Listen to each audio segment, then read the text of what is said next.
Are you listening? Damn.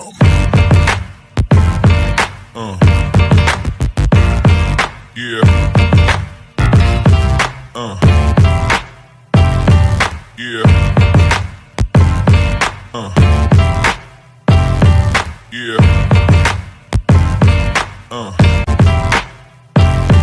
Yeah.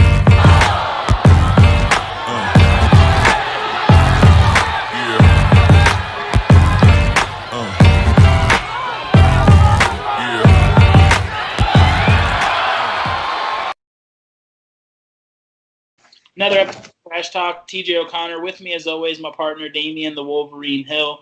We're joined tonight by Anthony Kromvig, who's fighting December 21st at Canterbury Park for Driller Promotions. Trash Talk is sponsored, as always, by Origin Wellness CBD, Valhalla Combat Sports Incorporated, Ink Shrinks Tattoo, The Fighters, and my mom. How you doing today, Anthony? I'm doing great, sir. How are you guys? Doing good, no complaints. I mean, last time we talked to you, we were quite a ways out. Now it's the week of the fight. How are you feeling wrapping up camp? I'm feeling like the best I've ever felt. There has never been, this version of me. Everything feels precise, quick. The technique is all there. Everything's firing on all cylinders, and I'm ready to go. Oh, hell yeah. That's what you like to hear. I mean, going into the fight week. Hell yeah. Oh, man. Sorry, TJ. I was going to say, no, that's a great answer to have 7 days out. When we originally spoke, we would talk about the change here because this fight was going to happen November 15th out at Jackpot, and then it got pushed back to December 21 because both you guys are local to the Twin Cities. Obviously it's a better opportunity to have family and friends come support. What was that extra month like for you as far as preparation? Did you continue business as usual, or did you kind of tail off a little bit compared to what you were doing just because it was another 4 or 5 weeks? I still kept the same training schedule, but I was more focused on doing the moves properly and, step 1, step 2, and slowly building to going full speed. And then we started to amp it up with the conditioning and everything and started just molding everything together. So it was very, very beneficial, I felt, to have an extra, month and a half to take care of stuff. And yeah. Oh yeah. I mean, and now you got a few more teammates competing on the card with you. I mean, you were saying that only one of your teammates' fights fell off, I think, or yes, Adam. Okay. Adam kind of entered the amateur MMA scene with a bang, spin kicks galore, and then finished the guy with a liver kick, and that looked like it hurt, and can confirm those do not feel good. So so it's me and Grant. I don't know. It's just me and Grant this time. I'm pretty sure. If I missed somebody, I sincerely apologize. And then there's a lot of people on the Muay Thai end of the card from our gym that's going to be on there. So yeah. No, I had the chance to speak with Adam his last fight, and I was very impressed, and I was really excited to see him. So it's unfortunate that fight did get scrapped, or however that played out. But I mean, you're an exciting guy to be on the card as well. So I'm still excited for your fight. Well, thank you, sir. Yeah. What can the fans expect from you going into this fight? I mean, I think we spoke on it a little bit in our previous interview, but just as refreshing. They can expect quickness, precision, accuracy, and an exciting fight. It's never a dull moment, and I'm always looking for the finish. And if there is a decision, I know I've only had 2 fights, but it either ends in a decision, that's fight of the night, or it ends in a finish. So, Oh yeah. Yeah. Oh yeah. I mean, I think that I think that's the tone that you set your very first fight out, and then the second fight put an exclamation point on there. I mean, dude, I think the fans should know what to expect if they've seen your last 2 fights. If you haven't, go look it up. I mean, great performances at Three Rivers Throwdown. I was there. I was cage side for that fight, and you actually came right up to me and said, "When can I get my interview?" Well, and no, sorry. you were like, yeah, when you guys went over the card, you just went over my name. I'm like, y'all don't know how special I am. I'm gonna have to put on a show. Dude, and you did, and as soon as you said that, I was so amped. I'm like, let's go right now. Let's go. Let's go. Yes. I was like trying to guide you from the cage to where I had everything set up. It was pretty nice, and it was a special moment, and you definitely made you stand out in my mind.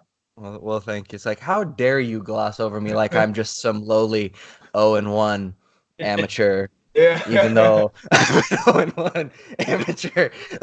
Hey, well, you did what you had to do to get heard, and I heard you, man. And now the rest of Minnesota's hearing you, and you get another chance to go out there and make a statement again, December 21st, on the most stacked card of the year, right at the end of the year. Well, yeah, no, I am pumped for this. This is going to be a great card. I'm so excited.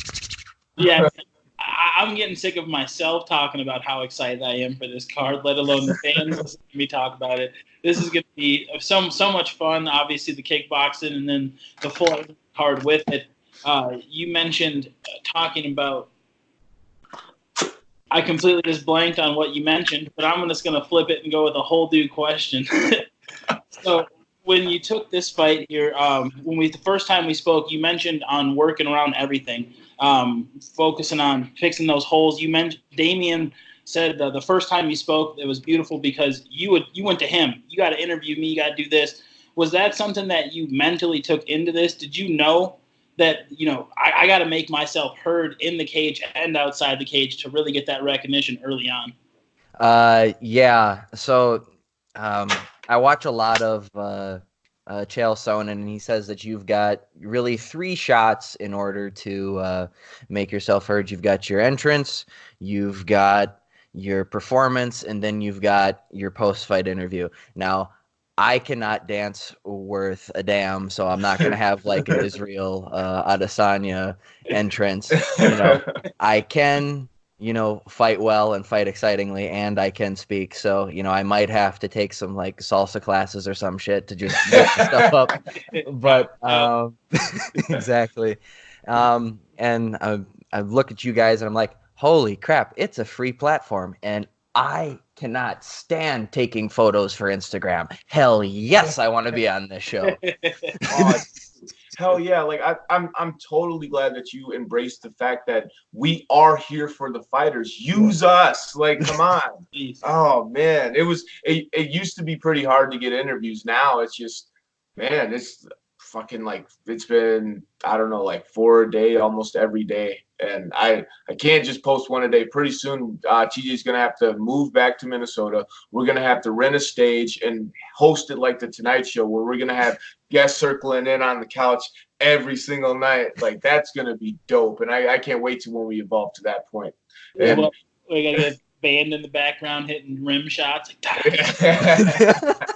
We're going all out. That's just a key.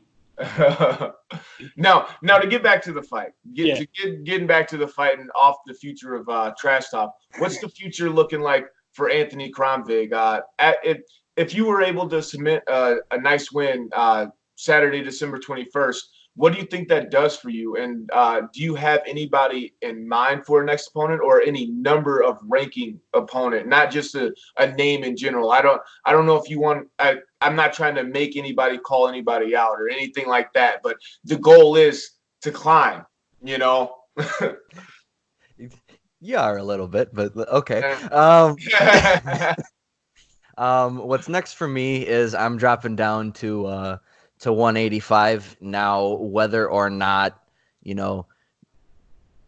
I'm able to make that weight, I haven't weighed 185 pounds or even anywhere close to that since like 8th grade. So I'm gonna see how the weight cut goes for that, and then if I can make the weight, then I'm gonna start calling people out. But I'm not gonna say, hey, I want so and so, and then I can't make the weight. I'm sorry. Like, even if it's true, what kind? You know what I mean? Yeah. It's very respectable to understand that and have that position. And like, while looking ahead, you're obviously not looking past your opponent. You're focusing on yourself. You're focusing on making those weight goals. achieving this new weight class? Because obviously you have a fight here in front of you just this week. We talked about it a little bit beforehand, but just for the people that haven't had a chance to watch that, which they should, just a quick recap. Who are you fighting? What do you know about your opponent? What type of fight are you expecting on the 21st? I'm expecting a classic striker versus grappler matchup. Jackson fights out of Warriors Cove. He's a very, very skilled jiu-jitsu practitioner. As far as the striking goes, I have no clue what to expect. Yeah. So the fight that I'm predicting is a high-paced one where everyone's like trying to work to get to where they have a chance to win, and it's going to be a show. It's going to be a lot of fun. Oh, yeah. No, I'm excited for that. I just realized that my mic wasn't on this whole time. I just turned it on. I don't know if I sound different, but I felt like an amateur, but you answered that question like a veteran. You know what you need to do to go in there, and you know what your opponent brings to the table, man. That's one of the things that after speaking with you the few times that we have, I mean, that's one of the things that I've grown to respect about you. And is that something that you're in a great room with a great group of guys and gals? Is that something that you just kind of feed off of? Is that how everybody kind of addresses it, and you just kind of pick that up, or did you come into this game with that mindset already? What mindset specifically? You kind of sorry me with all the words. Yeah, I talk a lot. No, so the mindset of knowing what your opponent brings to the table, knowing what you got to do, and knowing what you got to do to work for it, because you addressed what you thought that he brings to the table, and speaking with you previously, you know what you bring to the table, and I mean, you're with a solid group of guys that are able to come up with great game plans for themselves, or just great training skills to go out there and best perform at their abilities. Is that how you've always addressed it, or is that something that just kind of rubbed off on you being around all those good people? I would say a little bit of both. We all have what we're good at and what we're working on, but too, when you're doing these interviews and when you're talking to people about your fight and your opponent, and you talk about and you say, like, my opponent sucks, I'm gonna thrash this dude. Okay, you're setting yourself up for failure, because one, if he sucks, why are you fighting him? Supposedly you're in this to be the best. Why are you trying to smash people who cannot fight? Two, what happens when you lose to the turd? Yeah. What does that make you? And that takes nothing. And, giving your opponent credence does nothing but benefit you in the long run. One, because if you say it's a difficult fighter, there's things that I have to watch out for. Then if you execute and you perform well, you accomplished a daunting task. It's just building your opponent up does, at least for me, does nothing but help and demonstrate the fact that he's good, and that I'm not in this for the Instagram post and the female attention and stuff like that. I'm here to win. Oh man, that's crazy. I mean, I'm glad that that's what you said. You're not in this for the female attention. You're in this to win, because man, there was only one reason why I did this, and TJ knows. It was for these bitches. It is a perk. No. I'm not going to lie, but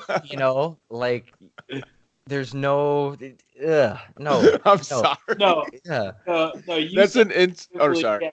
Yeah, I was saying, you said it beautifully. That's an inside joke that we've had for years. Many of very serious moments before fights, the question was asked, "Why do we do this?" It's always the bitches. Yep. And the commission sitting there looking at us like, "What the hell?" Like, and we'd say it with like such serious faces, or we'd like pause and look at the other one like, "Are you what the bitches?"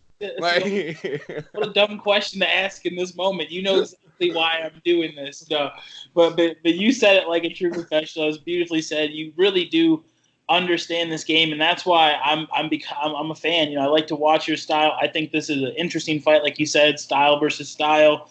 Obviously, you're in a room with coaches and training partners that can prepare you for what he brings, and you have to assume he's prepared for what you bring. So I'm excited for a very challenging fight. Before we wrap this up today, is there any teammates, sponsors, anybody outside the gym you want to give a shout out to? It's an open platform for you. Anybody that's been there for you this camp.